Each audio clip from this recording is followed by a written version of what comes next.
Good evening, teacher. I am student Gabriela Jacqueline Patilima. In this opportunity, I'm going to explain Book 30, Lesson 1. This is a grammar review of this lesson.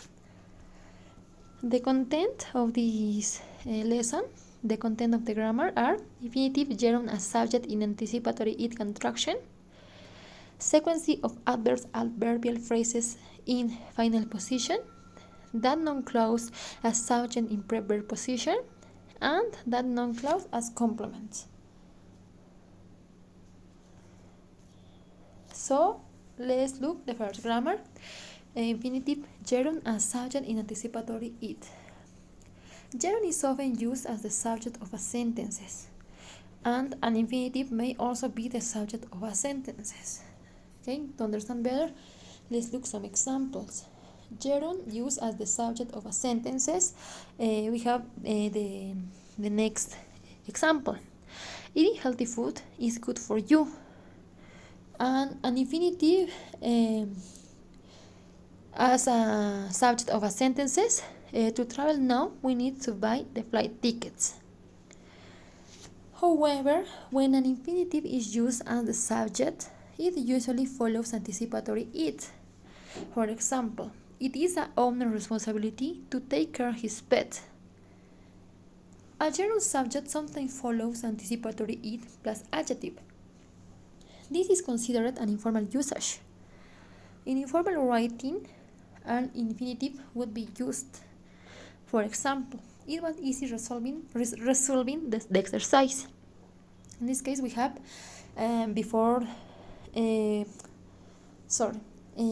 it, the anticipatory it, and an adjective, in this case easy, and then the verb must be with ing, resolving, with gerund.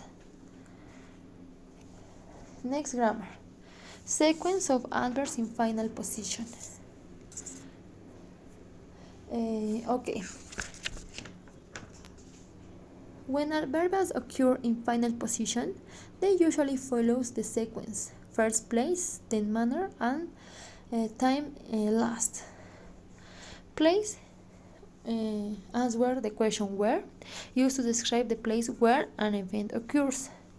Manner, used to describe how something is done. And the third time, used to describe when something is done. In this case, place is the first, manner is the second, and time is the third. To understand better, let's look some examples. Bob speaks in the classroom correctly during his speech. In this case, we have where, the place, where, in the classroom.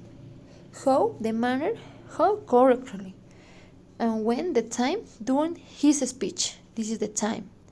If we notice, we have 1, 2, and 3. We have the sequence.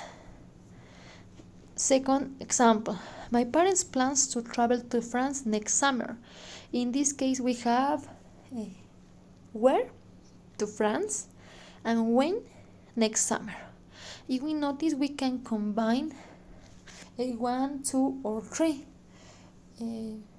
It isn't an obligation. Maybe write the sequence 1, 2, and 3. Not is a obligation or a guide. Third, I went to the Italian restaurant alone. In this case, we have where, to the Italian restaurant, and how, alone. If we notice, we are combining the sequence or the adverbs. Third grammar. In this case, we have that non-clause as subject in the preverb positions. A non-clause may be used as the subject of a sentence. It may occur at the beginning of the sentence, before the main verb, or it may follow an anticipatory it phrase. Let's look some examples. It is possible that Marvin may be sick, or maybe we can use a non-clause, maybe using that Marvin may be sick. It is possible. Next example. It is strange that the weather is cold in September. Or that the weather is cold in September, it is strange. Okay? Maybe we use of the subject of the sentences, in this case, the noun clause. Okay, that noun clause as complement is that a noun clause may be used as complement after the verb be. That, in this case, is totally optional. For example, we have the noun phrase my thought.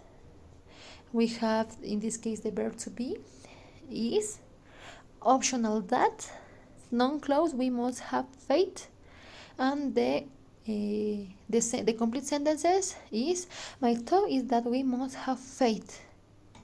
In this case, we are using that the that noun clause as complement.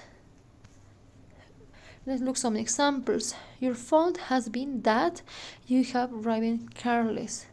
Or omitting that could be your fault has been you have driven careless. Another, my hope is that peace will prevail.